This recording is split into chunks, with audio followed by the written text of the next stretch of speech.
Hi, I'm Scott Morris, and welcome to Classical Guitar Complete. This is the little video companion to my book, Classical Guitar Complete from Basics to Bach, and I'm here at a studio in Hollywood, California today to talk to you about arpeggios. And the piece that we're going to use to discuss arpeggios today is a little piece by Dionisio Aguado, the great Spanish early 19th century classical guitar composer. It's a little Studio number 5, or Etude number 5, and it's on page 69 of my book, Classical Guitar Complete. Couple of things I'd like to discuss before I play the piece, and then I'll come back after I play the piece and work on some little technical details with you then, is first just the arpeggio pattern that we're going to use here. This is actually a pretty straightforward right-hand arpeggio. It's a PIMA arpeggio, and if you're new to classical guitar, or maybe you're not new to classical guitar, but you just haven't used those letters to describe the fingers, let me just quickly explain what those are. So P is what classical guitar players call the thumb. So that's P. The index is I, that's easy enough to remember. The middle finger is M, also pretty easy to remember. And the ring finger is A. So PIMA means we're going to be playing thumb, index, middle, ring. And that's the arpeggio pattern here. So like that. Now I would recommend making a daily regular study of right-hand arpeggios, and the Giuliani 120 right-hand studies are clearly fantastic for that. But I don't know, over the years I've gotten kind of bored with them, and I recently sort of rediscovered Moretti, who was another Italian from the early 19th century, late 18th, early 19th century, and he wrote a whole bunch of arpeggios just like Giuliani did. Actually, there's some stories about how maybe Giuliani kind of borrowed the idea from Moretti. Well, anyway, I put those in my book as well, so all of the Moretti right-hand arpeggios. And the one that you can use to prepare yourself for this piece by Aguado is actually on page 72 in the book, and it's number 24 from the Moretti right-hand studies. And it's just a C major chord, pretty simple here. You put your thumb on the fifth string, index on 3, middle on 2, A, finger on 1, and then just move your thumb up to the 4th string.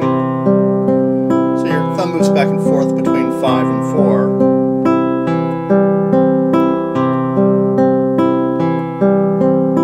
4. Just like that.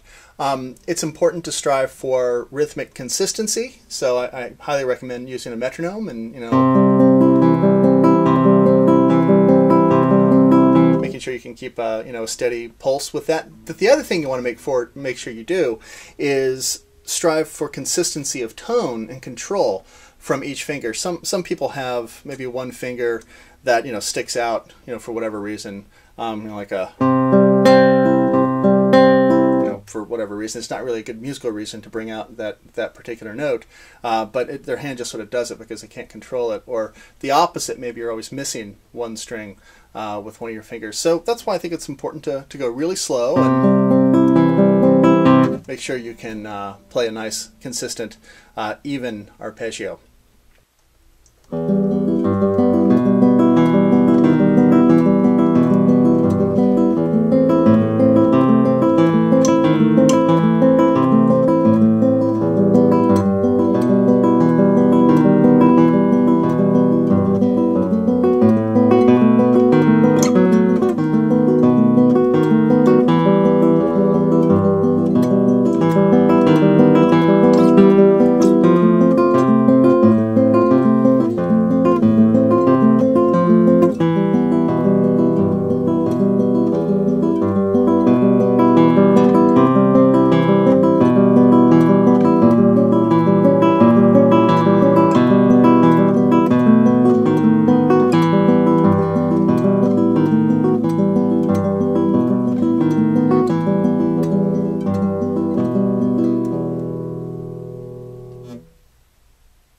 Okay, so now let's just go through and I'll explain the way I would approach learning a piece like this, or to just maybe make a piece I already know a little bit better. Okay, a couple things that you want to do. First off, it's pretty clear that the right hand is just doing the same thing pretty much the whole time. So you're just playing that little PIMA arpeggio.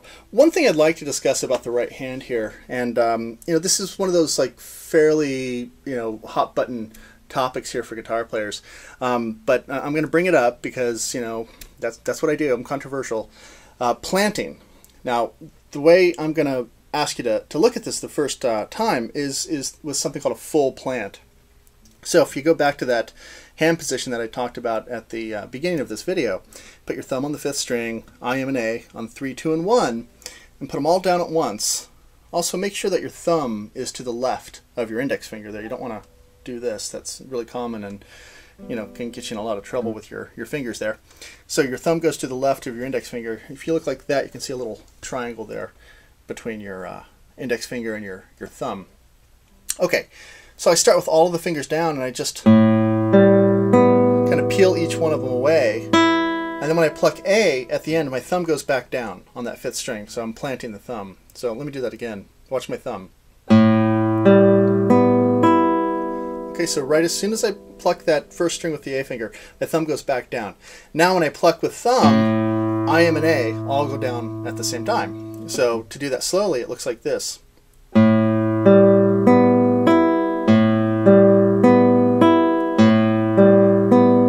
Okay, so that's a full plant. And you don't want to do that while you're playing the piece because it'll sound choppy and strings will get cut off before it makes musical sense to cut them off. But it's a really good way to practice just finding the proper place for your fingertip on the string. Now, the next thing you can do is something called a sequential plant. A sequential plant is unlike full planting, just one finger at a time. So the way you can do this is you can pluck P and then put I down. Like right when you pluck P, I goes down. Right when you pluck I, M goes down. Right when you pluck M, A goes down. Right when you pluck A, P goes down. So you always have a finger touching a string, so your hand's never really floating. That's another way you can control the right hand here. And then when you speed it up,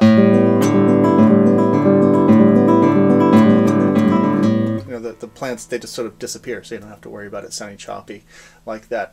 And again, not just with the PIMA arpeggio, but I'd recommend going through all sorts of different combinations of right hand fingerings. And again, in my book, you have all of the Moretti's, and covers just about everything you can think of there.